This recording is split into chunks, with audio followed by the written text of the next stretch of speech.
Selamat pagi sahabat Thompson, kembali lagi di channel kita Thompson Network, masih bersama saya Johan. Nah, kita mau ngomongin satu hal nih, satu hal yang sebenarnya mungkin spotlight-nya agak bergeser. TBC. Nah, akhir-akhir 2 tahun ini kan kita udah cukup disibukkan sama COVID, kayaknya semua perhatian mengarah semua ke COVID. Nah, tapi kita lupa satu penyakit saluran pernafasan yang sebenarnya cukup mematikan, cukup menular juga, membahayakan, itu TBC. Nah, Indonesia di tahun 2020, kalau aku nggak salah baca, lihat di websitenya Kemenkes, Indonesia itu menempati urutan 2 kasus TBC tertinggi di dunia setelah India. Nah, tahun 2021 turun dia ke peringkat 3. Nah, kita mau mengulik lebih jauh nih tentang TBC di Indonesia. Sudah ada bersama kita Bu Eva Yanti. Okay. Aku baiknya manggil Bu Eva aja. Oke, terima kasih ya. Oke, Johan. Sip. Bu Eva, gimana kabarnya? Sehat ya. Gimana Johan, sehat juga? Ya, setengkara sehat. Dengan berbagai macam aktivitas ya pastinya ya. Mudah-mudahan kita sehat selalu. Mudah-mudahan kita sehat.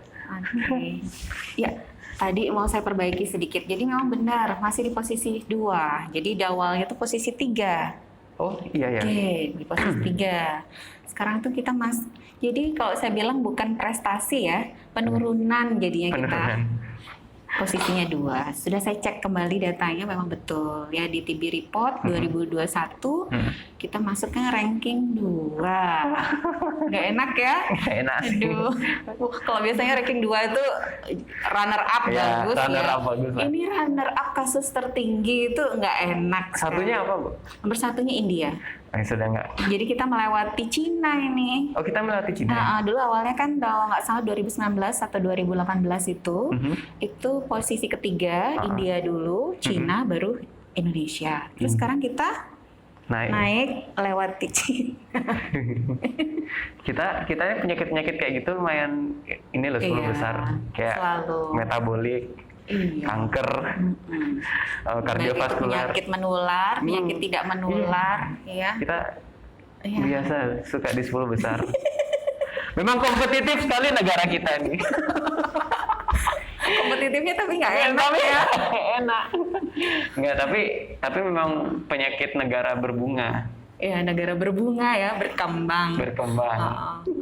Maklum ya, masih kembang desa gitu ya. Nggak kembang dunia. Okay. Nah, Bu Eva, ini kita ngomongin TBC kan. TBC di Indonesia sampai segitu dahsyatnya. Kenapa TBC ini kita nggak ngomong di Indonesia? Kenapa kita harus kasih perhatian ke TBC?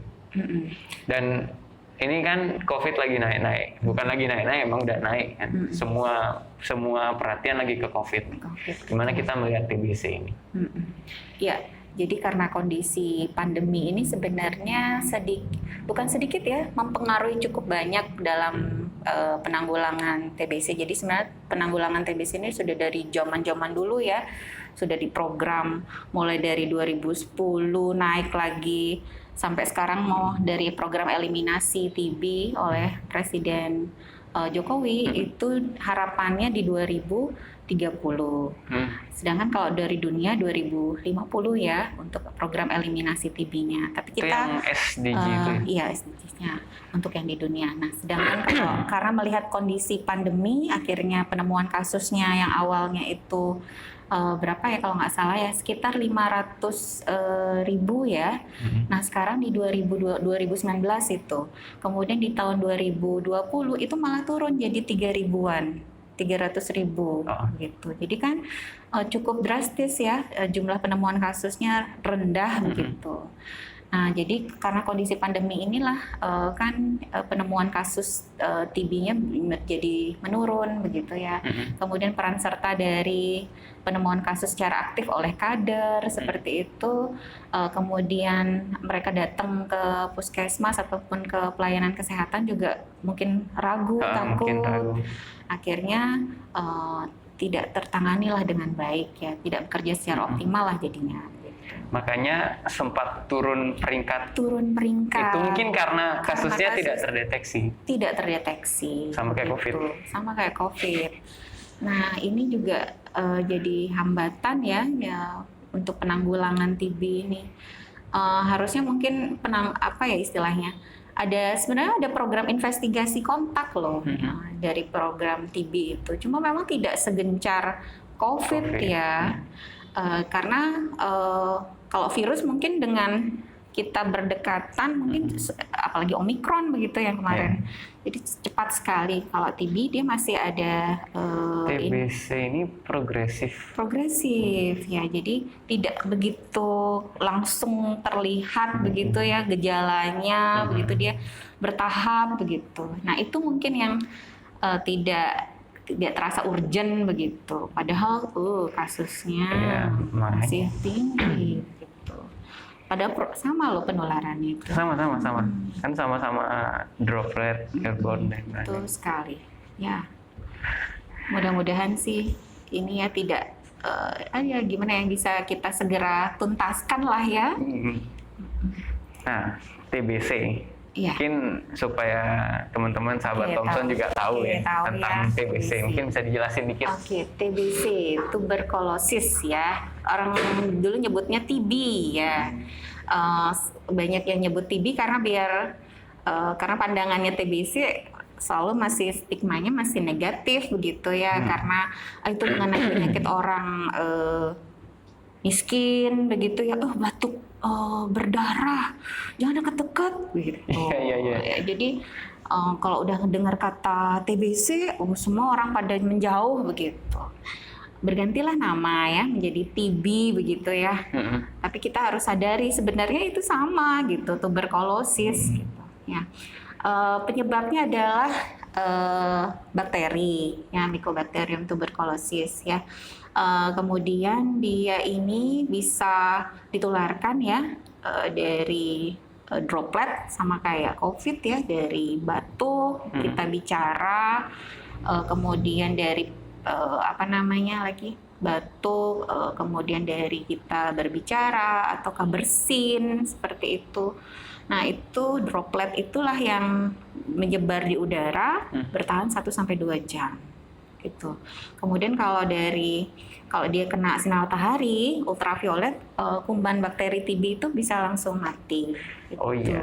Makanya pasien-pasien TB cenderung direkomendasikan supaya berjemur. Berjemur, kemudian kasurnya jangan lupa. Iya, dijemur juga dan kamarnya harus dapat paparan. Nah, biasanya kuman TB ini bisa bertahan lama begitu sampai berbulan-bulan, biasanya tempat yang lembab dan gelap. Nah, kemudian setelah itu biasanya dia bisa mati kalau dia kena panas ya. Kalau kita dengan suhu 100 derajat Celcius begitu, atau enggak kita mungkin punya alkohol 70% gitu ya, kita lap mungkin benda-benda yang mungkin saat kita bersin atau mungkin cuci tangan ya, itu bisa mematikan dari kuman TB tersebut. Alkohol 70% gitu. Cuman kan kalau ngelap meja pakai alkohol 70%, iya, lumayan nguras dompet maksudnya. Disinfektan begitu ya. Hampir sebenarnya sama ya kayak TB, makanya kan pergantian ruangan tuh kan selalu ada proses infeksi ya. Jadi sebenarnya sama gitu loh. Cuma makan ya seperti tadi memang progresif, tidak langsung terasa begitu. Ya. Makanya agak masih santai gitu ya. Ternyata perlahan tanda gejalanya kok dia mulai meriang, keringat di malam hari gitu. Padahal tidak ada melakukan aktivitas ya. Kemudian kok berat badannya mulai turun, nanti nafsu makannya berkurang gitu. Jadi tidak secepat yang kayak COVID begitu. Mulai ada perubahannya itu ya, istilahnya sampai 1 bulan baru mungkin menunjukkan gejala seperti itu. Nah, itu ya dari tuberkulosis. Kemudian mungkin kalau dari apalagi ya mungkin ya tanda gejala yang jelas ya batuk berdarah ya, sama batuk berdahak ya. Batuk berdahak. Itu aku nggak mau masuk ke patogenesis. Okay. Males ya aku. Berat ya. Berat, males. Nah, gimana caranya? Kan tadi Beva udah ngasih spill dikit kan, keringat di malam hari dan bla bla bla. Gimana caranya kita bisa kenal nih TBC atau ini batuk biasa atau ini mungkin COVID? Oke, iya. Jadi kalau kita bisa lihat, ya tetap harus diperiksa sebenarnya ya. Kalau misalnya gejala utamanya kalau TBC itu adalah batuk berdahak lebih dari 2 minggu. Kalau itu tidak ada perubahan, itu kita patut curiga sebenarnya. Ditambah lagi gejala pendukungnya ada sesak napas, misalnya diiringi dengan batuk berdarah, itu kita bisa segera itu untuk periksakan kembali adanya gejala tersebut. Jadi jangan diabaikan. Nah, kalau misalnya COVID biasanya ada yang cenderung ini ya, ada yang cenderung kering ya, cenderung kering. Sekarang cenderung kering. Kemudian kalau itu batuk biasa, nah ini yang saya agak sulit untuk mendeteksi antara itu batuk biasa, antara ini itu TB ya. Nah, dari gejala itu lebih dari 2 minggu. Kalau misalnya 2 minggu sudah ada perubahan, itu kita bisa sampaikan sebagai batuk biasa. Tapi kalau sampai 2 minggu batuk berdahaknya tidak kunjung sembuh dengan adanya pengobatan, ya itu yang patut kita curigai. Nah, supaya mungkin kita nggak salah diagnosis kan Beva. Kayak sekarang aku ini, kan rasanya bukan ganjel. Sakit ya, tenggorokan. Enggak juga, tapi kayak ada minyak gitu loh. Gara-gara aku kebanyakan makan gorengan. Oke. Jadi kerasa di sini, nggak enak gitu. Nah mungkin ada ini nggak sih, kan sama-sama kayak batuk berdahak katakan. Ada pembedanya nggak sih? Pembedanya ya apa ya? Sepertinya nggak ada begitu jelas ya, karena semuanya batuk berdahak ya, jadi tetap harus diperiksakan ya lebih dari 2 minggu itu. Kalau kita patut curiga dia sebagai TB ya, karena pemeriksaan yang paling gold standar ya harus periksa dahak untuk bisa kita mengetahui itu TBC atau tidak begitu. Itu yang memang harus dilakukan sebenarnya untuk tindak lanjut kalau misalnya memiliki keluhan seperti itu. Cuma ini yang sering tidak diarahkan ya kalau misalnya. Kadang-kadang kayak batuk udah seminggu batuk, habis itu ke dokter. Ke dokter A, kemudian pindah lagi ke dokter B ya tidak. Dikasih antibiotik. Iya betul. Sama paracetamol pulang. Iya betul sekali. Jadi memang perlu, biasanya mereka datang kalau memang sudah progresif ya, seperti yang sudah sesak, saya mulai mual, ya itu biasanya baru mereka menyadari dan akhirnya melakukan pemeriksaan tindak lanjutnya.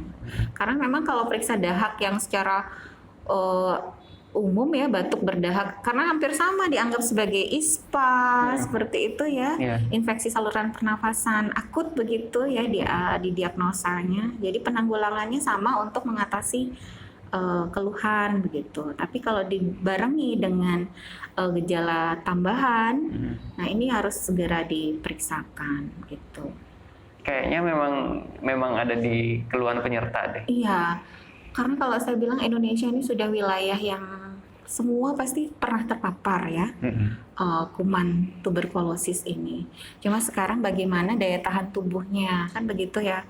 Apakah itu dia bisa mampu tubuh itu memakan ya, ataupun membuat lapisan, karena dia jenis bakteri tahan asam gitu ya. Jadi lebih kita misalnya digerus di lambung ataupun masuk di tubuh kita begitu, dengan daya tahan tubuh kita, sel darah putihnya bagus, membentuk kapsul gitu ya, jadi menahan tidak sampai menyebar begitu ke organ-organ yang lain. Itu biasanya TB laten ya. TB laten. Tapi kalau misal pas daya tahan tubuh kita turun, kemudian ya bisa jadi yang TB aktif begitu. Nah itu penyebarannya bisa ke paru-paru ataupun mungkin dia menembus melewati ekstra paru. Gitu. Tapi itu kasus ekstrim kan? Iya, maksudnya kasusnya sudah paparannya cukup kuat ya, mungkin terus-menerus ya tinggal dengan satu rumah begitu ya, paparannya terus-menerus. Kemudian kalau misalnya orang ini yang positifnya positif 3 begitu kan penularannya sangat aktif sekali begitu. Bahkan ada yang menyampaikan penularan TB itu bisa sampai 10 sampai 15 orang. Ketika kita batuk ataupun bersin itu dropletnya yang tersebar itu bisa menularkan 10 sampai 15 orang. Nah, Sebenarnya nggak jauh beda sama COVID nih. Banget gitu. Cuma begitu pandangannya. Lebih istilahnya kayak ada klasifikasi ya, lebih premium. Kok kayak Dia kebetulan lagi naik daun. iya lagi naik daun, padahal itu daun tua begitu ya. Iya. Padahal aduh itu problemnya nggak ada habisnya tuh TBC itu. Nah intinya sama, tetap menjaga daya tahan tubuh untuk bisa mencegah diri kita agar tidak tertular begitu. Kalau yang sudah aktif itu penularannya tinggi sekali. Itu kalau misalnya nggak ditauin itu kan repot tuh. Iya, itu yang penemuan secara aktifnya. Makanya disarankan yang sudah ada 1 orang dalam satu rumah itu yang positif, pasti anggota keluarga yang tinggal satu rumah juga kita akan investigasi untuk kita motivasi untuk melakukan pemeriksaan dahak begitu. Jangan sampai dia sudah sembuh, kan masih ada yang positif karena dia tidak periksa, tidak melakukan pengobatan, ini sudah sembuh, bisa bolak-balik jadinya pingpong gitu kan. Pingpong. Nggak tuntas jadinya, kan kayak lingkaran setan begitu. Lingkaran setan. Tapi sabar, aku masih mau kupas yang tanda dan gejala. Kan ada orang yang bilang ke TB itu kelihatan ini bahunya. Dari bahunya. Kayak bes tegah. Oke. Apa sih ketinggian postur tubuhnya. Mungkin karena sesak napas ya, Iya, jadi dia karena harus kayak gini. ekspansi parunya terus menerus ya karena sesak yang mungkin tidak kayak mekanisme tubuhnya ya. Itu juga salah satunya. Katanya begini, Ya. napasnya ngik-ngik ya. Sudah pasti. Ada Ada rongking pasien gitu. dulu tuh saya nggak kuat jalan Bu gitu. Jadi dia jalan 2 meter tuh udah sesak gitu. Jadi terus badannya kurus sekali. Ya begitulah. Terus cenderung memang punya riwayat saya harus nyebutkan ya. Faktor resikonya ya merokok ya sudah pasti ya. Yang menurunkan penurunan daya tahan tubuh ya. Begadang, dia jadi saya nyebutin salah satu lah kerja di apa sih kayak jaga counter game itu ya dulu internet iya, itu internet. ya salah Partel. satu iya kalau seperti itu kan sampai malam itu jadi ya Sama pasien-pasien HIV itu juga iya betul nggak usah kita ngomong TBC, jamur aja susah loh. betul sekali. Jadi sekarang sudah ada pasien DM pun seperti saya bilang penurunan daya tahan tubuh pada pasien-pasien DM itu sekarang sudah mudah sekali mereka terserang tuberkulosis. Jadi ada juga dan ini jadi sebuah apa saya bilang ya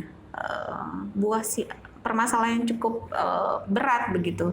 Satu sisi dia harus menjaga kontrol gula darah, tapi satu sisi dia harus memenuhi intake-nya kan, intake kebutuhan nutrisinya. Nah itu yang cukup berat sebenarnya pada pasien kasus-kasus TB dengan DM seperti itu. Nah, itu yang biasanya perlu konsultasi juga untuk pengaturan pola makannya ya. Belum lagi ada interaksi dengan obat yang bertentangan mungkin dengan itu cukup tantangan juga ya bagi pasien-pasien yang memiliki penyakit penyerta gitu. Kalau HIV sudah pasti itu biasanya mereka sudah penyakit penurunan daya tahan tubuh mudah sekali. Ya jamur yang seharusnya di tubuh kita ya bisa ditanggulangi ya, tapi malah muncul. Ini susah. Tapi Bu Eva kan ke kesehatan komunitas di komunitas. Sebenarnya tingkat kekebalan tubuh kita dari generasi ke generasi apakah dia semakin menurun? Aku punya pertanyaan yang aneh sebenarnya. Kalau dilihat ya, Kan gini, kan orang-orang sekarang udah banyak yang melek olahraga, melek pola makan dan Iya. lain-lain. Apakah tingkat kekebalan tubuh tiap Kalau generasi dilihat itu dulu makin turun menurun, nih ya. sampai kayak gini? eh, kalau dari sudut pandang saya masih menurun kalau menurut saya. Kesadaran orang untuk melakukan, kalau saya bilang germas ya, gerakan masyarakat Ah, sehat gitu Germas, ya. Mereka melakukan olahraga, makanan sehat, buah dan sayur, seperti prinsip dari PHBS itulah ya. Masih belum seimbang sebenarnya ya.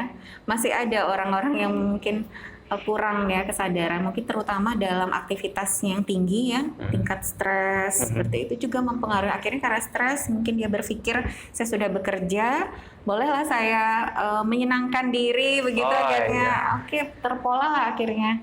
Kecuali memang mereka berkomitmen ingin hidup sehat ya. Pengalaman saya ngeliatin teman-teman, mereka mengambil keputusan melakukan pola hidup sehat seperti makan ya, mulai mengurangi gorengan, kemudian mengurangi jenis berminyak, rebus, kemudian melakukan aktivitas olahraga seperti itu karena punya riwayat. Saya lihat ada latar belakang.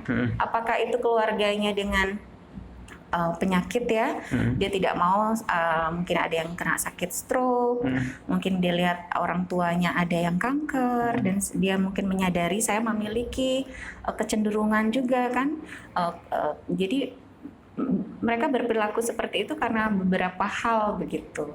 Mungkin ada yang berpikiran saya ingin hidup sehat, tidak mau tuanya tergantung dengan anak-anak seperti itu, saya ingin hidup sehat sampai tua seperti itu. Jadi nah, pemikiran-pemikiran itu tuh memang baru segelintir kayaknya ya, walaupun memang kita sudah lihat sih beberapa orang sudah mulai yang mereka naik sepeda gitu.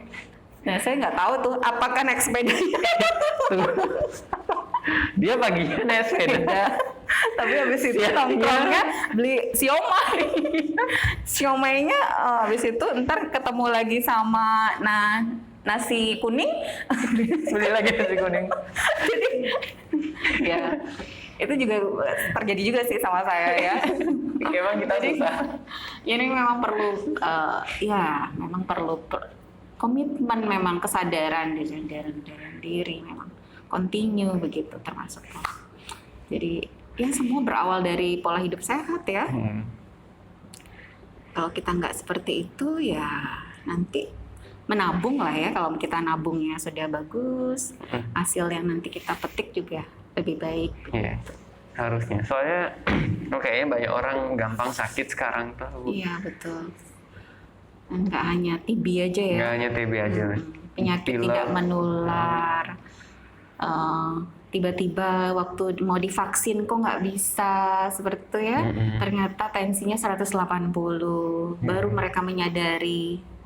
Jadi selama ini nggak nyadar ya kalau mungkin sakit pusing. Ya, mungkin pusing dikasih paracetamol, Betul. minum Panadol. Iya. Cerita yang lain itu ya. Cerita yang lain itu. Oke. Itu kita udah bahas apa sih tadi, TB itu ya, penularannya, betul. tanda Gejalanya. Terus sekarang bagaimana mungkin ini ya peran dari teman-teman mungkin ya.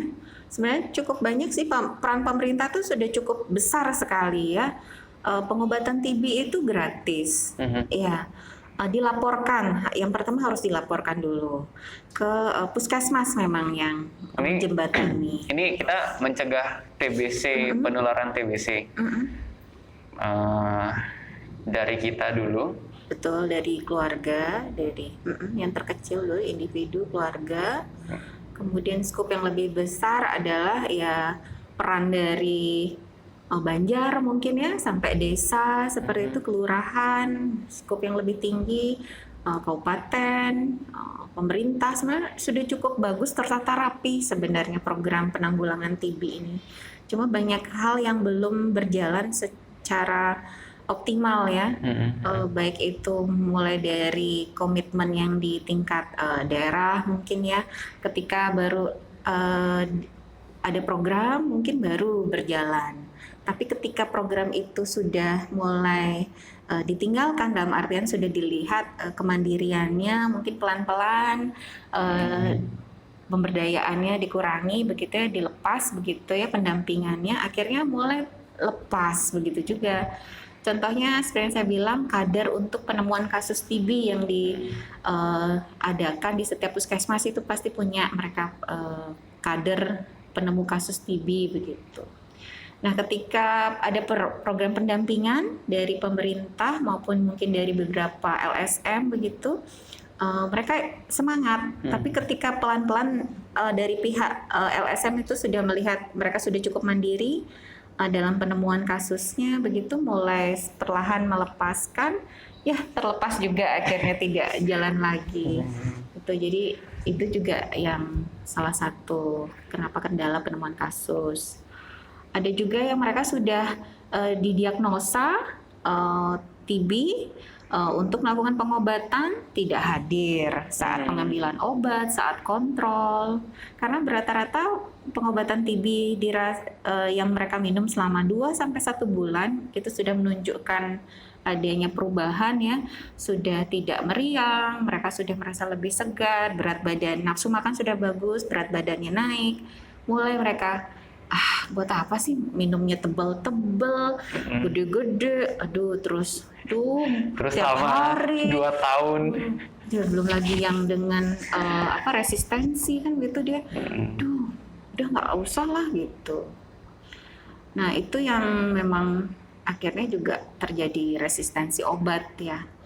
Tapi sabar, sebelum kita jauh ke pencegahan komunitas dan resistensi itu, gimana caranya kita mencegah dulu diri kita supaya nggak sampai kena TBC ini?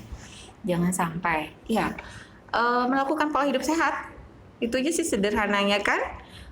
Kemudian kalau memang ada yang sakit, batuk yang sederhana ya, batuk yang ada anaknya batuk atau mungkin salah satu dari bapak ibu di rumah yang batuk, segera gunakan masker ya, atau kalau kita untuk anak-anak mungkin kesulitan, mungkin kita yang menggunakan masker. Ya, kemudian kalau yang sakit, dewasa kita motivasi untuk selalu menggunakan masker dan diganti per 4 jam. Termasuk kalau misal terasa basah, mungkin karena bersin atau mungkin dia batuk, segera ganti. Itu. Kemudian yang kedua, kalau bisa pisahkan semua alat makannya, jangan digabung gitu, apalagi anak-anak ya. Kalau batuk pilek seperti itu lebih baik jangan dicampur, misalnya si adik jangan dipisahkan gelas dan makan itu, termasuk mungkin sisa makan sebaiknya direlakan saja gitu. Jadi jangan, kadang kan ada seperti saya nih hasrat ibu-ibu ya, ada makanan masih sisa begitu, sebaiknya kita buang saja begitu karena kan masih ada kumannya. Terus makanannya kita perbaiki, tentunya nutrisinya kita perbaiki, makanan yang meningkatkan nafsu makan, mungkin gorengan mungkin kita kurangi karena kan terkait dengan masalah kesehatan di tenggorokan juga kan gitu ya, batuk pilek ya, mungkin yang hangat banyak berkuah seperti itu ya, tentunya sayur yang mengandung banyak vitamin lah ya, vitamin mineralnya yang terpenuhi. Kemudian dari nutrisi, berjemur ya, olahraga, berjemur. Ini sirkulasi rumah juga jangan dilupakan. Kalau bisa pakai AC, upayakan rutin untuk dibersihkan. Jangan sampai terlupakan sampai 2 tahun begitu nggak pernah dibersihin filternya, karena kan debunya akan berputar di situ. 1 bulan aja tuh filter udah penuh dengan debu ya betul sekali. Emang sarannya ada bilang aturannya 2-3 bulan. Apalagi mungkin rumahnya deket pinggir lalu lintas begitu itu susah. Itu harus segera dibersihkan. Ya belum cicaknya. Pengalaman pribadi ya. Kemudian usahakan kalau misal kita gunakan AC, ketika di rumah sedang tidak menggunakan AC, sebaiknya ada jendela kita buka, berikan sinar matahari itu masuk ke kamar kita, ke ruangan kita. Karena kan seperti saya bilang, dia kena sinar ultraviolet aja udah mati kuman TB itu. Itu salah satu. Dan mungkin bakteri yang lain begitu, karena dia bakteri TB itu sangat kuat kan ya, Iya. pinter, jago, dia kuat. Dia kuat. Mungkin jenis bakteri yang lain pun juga sirkulasi udara ya, jadi ada pertukaran udara. Kemudian apalagi bisa kita lakukan pencegahan ya, kebersihan ya di rumah. Kasur seperti itu. Mungkin banyak iklan ya cara pembersihan, itu mungkin mahal ya. Kalau yang sederhana, ayolah kita gotong kasur, kita jemur begitu, ganti spraynya setiap seminggu. Kalau memang kita rasakan itu kotor sekali, mungkin bisa seminggu sekali ya, atau mungkin 2 minggu sekali ya. Spraynya itu kita ganti, karena banyak juga nggak hanya untuk TB loh itu. Banyak sekarang kejadian anak-anak yang hordeolum ya, itu karena mungkin kan bantalnya tidak diganti. Itu tidak hanya karena saat kita mengucek dan lain sebagainya ya. Jadi banyak sebenarnya. Itu bukan karena angin malam. Iya, bukan karena orang bilang bintitan ya. Sering orang bilang ngintip gitu. Padahal itu karena kebersihan diri kita juga gitu. Karena kita kurang memperhatikan kebersihan. Nah, di situ itu yang bisa kita lakukan. Jadi kalau misalnya ada yang sudah batuk, pilek, segera. Ya, sama kalau pengobatan, segera minum obatnya. Kita motivasi kalau anak-anak mungkin diberikan obat yang mereka lebih mudah sirup ya. Sirup. Ya, sirup. Kemudian kalau perlu diberikan gula kalau misalnya terasa pahit gitu ya, untuk kita motivasi ya. Kalau memang bentuknya di rumah itu dikasih bentuknya pil, kita bantu geruskan kita gerus, mungkin dicampur dengan gula, atau mungkin ada larutan yang khusus gula yang dijual di apotek, itu juga bisa membantu untuk memotivasi si anak. Terus kalau misalnya anaknya terasa mampet seperti itu, kita bisa bantu dengan inhalasi sederhana ya, kita berikan uap mungkin dari Waskom seperti itu ya. Jadi sekarang sih udah banyak ya merek-merek inhalasi gitu ya, tapi mungkin perlu dana juga untuk membeli itu ya. Hal yang sederhana bisa kita lakukan di rumah, inhalasi sederhana, Waskom diberikan air hangat, tapi memang kita harus ikut, si orang tua harus memperhatikan, karena itu air panas takutnya nanti dipegang ya. Kemudian kita teteskan kayu putih ya, betul. Untuk menguap-nguap hidungnya, kita hirup sebentar, hidup lagi. Jadi itu untuk membantu biar tidak mampet begitu. Ya, itu bikin vasodilatasi di. Iya, betul. Gini lupa. Di hidung mukus ya. Kok mukus sih? Apa sih namanya, saya juga lupa. Aduh, sial, gini lupa. Ada tuh satu jaringan erektil di sini nih. Adeno apa ya? Adeno kan bukan kanker ya? Oh, adeno itu kanker ya? Kok saya salah? Polip. Ya, itu juga membantu sekali. Nah, ini pengalaman karena sebagai seorang ibu juga ya. Jadi itu membantu. Jadi saya salah satunya jangan, karena menular begitu. Mungkin sering sekali akhirnya kakaknya, terus mungkin kita pernah dengar ya, si anaknya atau mungkin si bapaknya awalnya terus menularkan ke anaknya, kemudian anaknya nomor 2 ke istrinya. Ya, itu karena itu salah satunya interaksinya. Jadi kita upayakanlah tetap, kadang memang saya juga itu ngapain sih pakai masker Bunda di rumah gitu ya, karena Bunda pilek, Bunda nggak mau kamu tertular begitu. Bunda pilek ya, Bunda batuk begitu. Jadi karena untuk mengontrol anak-anak menggunakan masker agak sulit, jadi kita yang lebih paling gampang kontrol diri sendiri, mengontrol diri sendiri orang dewasanya. Karena kalau bersin jepret, segitu tuh bakterinya. Iya, segitu tuh. Nggak kelihatan nggak nampak, tapi itulah musuh kita gitu lah, segitu jebret, bersin hacing gitu. Itu. Jadi sebenarnya pencegahannya tuh mirip-mirip aja kan kayak COVID. Iya. Sebenarnya umum, semua ISPA tuh sama. Iya, cuma ya betul sekali. Sekarang gimana nih komitmennya untuk mau meningkatkan? Iya, terutama kendalanya memang selain itu ya kasus TB cenderung memang pada kelompok ya golongan menengah ke bawah memang ya. Tapi nggak menutup kemungkinan saya juga bertemu yang tingkat ekonominya juga tinggi. Iya. Ya mungkin karena aktivitas yang mungkin mobilitasnya tinggi, paparannya memang Oh, mungkin dari pola makan ya. Soalnya TBC-nya dia nggak cek pajak. Iya. Pokoknya dia lihat ketemu di mana, dapat begitu. Tidak menutup kemungkinan juga. Saya juga kaget. Aduh, masuk rumahnya besar. Nggak salah nih saya ke kunjungan rumah pada ini gitu. Makanya sebenarnya stigma TB itu penyakit orang miskin itu sebenarnya enggak juga. Iya. Tapi memang rata-rata memang mayoritas karena mereka tidak bisa memenuhi. Obat sudah kita berikan gratis ya, dari pemerintah sudah membantu. Cuma untuk nutrisinya bagaimana? Karena kan obat harus didistribusikan melalui makanan kan. Kalau misalnya obatnya aja dia nggak ada intake makanan yang memenuhi, berarti yang bernutrisi ya sama aja.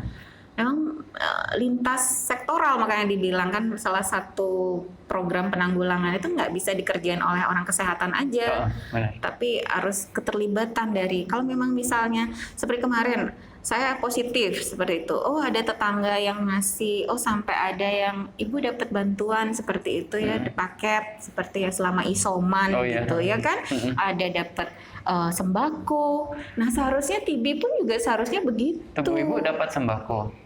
Ibu dapat sembako? Iya, saya dapat sembako. Kok saya nggak dapat? Nah, kemana itu? Nah itu kemana tuh? Aku cuma dapat obat yang dari Kimia Farma itu, yang kerja sama Kemenkes. Iya, mungkin dari desa mungkin ya. Mungkin ya. Aku nggak dapat sembako, aku bingung tuh makan 2 minggu nggak keluar kamar. Terus gimana akhirnya ngegojek? Aduh, lumayan ya ongkos gojek. Ngerasain juga loh. Tapi kemarin tuh bantuan dari PPNI juga saya dapat. Komunitas. Dari organisasi profesi juga dapat. Itu mungkin yang membantu juga. Mungkin karena saya belum ada ya. Iya, mungkin nanti. Mungkin nggak langsung sembakonya ya. Kalau saya kan utuh beras ya. Mungkin langsung dengan ini dikirim transfer. Wih, sakti kalau kayak gitu. Ya, harapannya sih begitu ya, TB itu.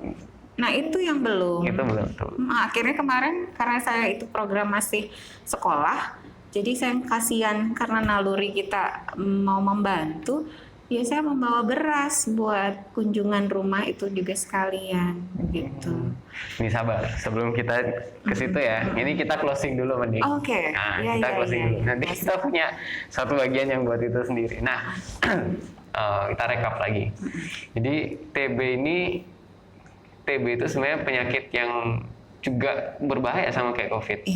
Permasalahannya adalah COVID itu langsung cepet kayak kena hari ini, langsung besok gejala ada. Tapi kok TB itu dia tunggu kayak HIV itu. Perlahan dia progresif. Jadi makanya mungkin itu yang bikin spotlight-nya tuh nggak ke sana. Orang-orang jarang menyoroti, jarang sorot ke sana. Padahal sebenarnya sama aja. Gejalanya sama, penularan. Iya. Dan itu kan kurang seksi ya kalau istilahnya. Iya, kurang seksi. Nah, terus kan mau dibikin seksi gimana?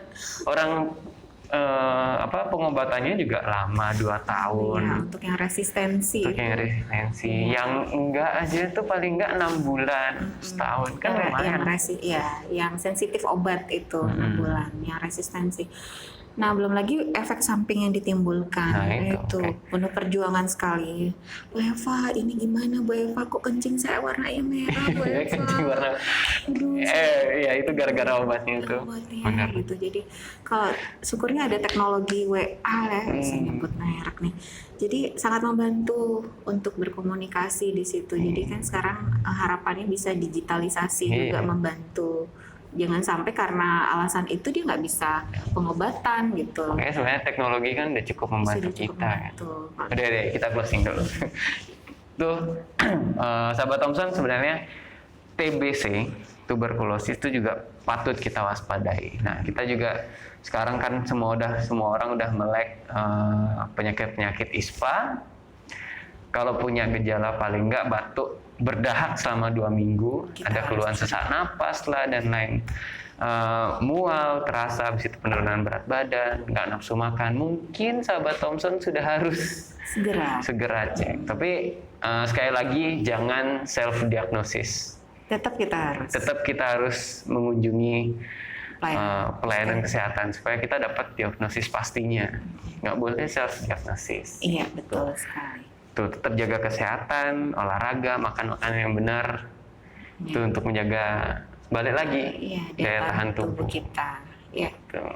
Oke, sahabat Thompson, sekian dulu untuk yang TBC. Mungkin bisa didengerin lagi dari awal tentang kita ngomongin TBC dari tadi.